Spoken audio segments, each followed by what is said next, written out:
जब उसके मुंह पर थूका गया और जब उसके बालों को नोचा गया, जब यीशु मसीह के बालों को नोचा गया, जब उसने पानी मांगा उसको पानी भी नहीं दिया गया। आप जानते हैं इस बात को कि परमेश्वर के कलाम के अंदर लिखा है कि मैंने वो दुख उठाया है। किसके लिए उठाया है? सब कहें हमारे लिए। किसके लिए उठाया है? अगर मेरे परमेश्वर ने आपके लिए दुख उठाया है तो मैं बोल रहा हूं शैतान की औकात खत्म हो चुकी है।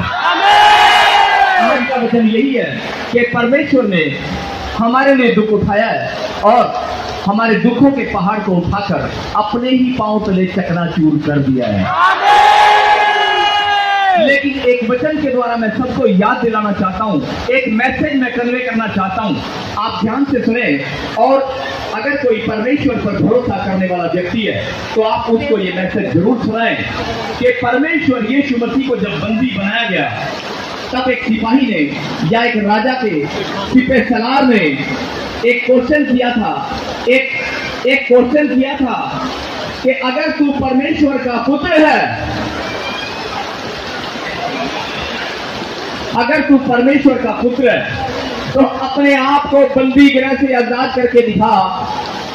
अगर तू परमेश्वर का पुत्र है तो तू खुद को बता पड़ा है, तू अपनी बेड़ियां खोल के दिखा, अपने आप को आजाद करके दिखा।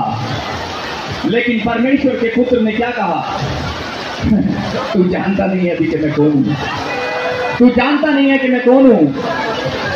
मैं मनुष्य पुत्र, पिता पुत्र पवित्र आत्मा से एक परमेश्वर, मतलब परमेश्वर की इच्छा से, परमेश्वर की इच्छा से मनुष्य के रूप में धरती पर जन्म लेने वाला मैं परमेश्वर ही हूं।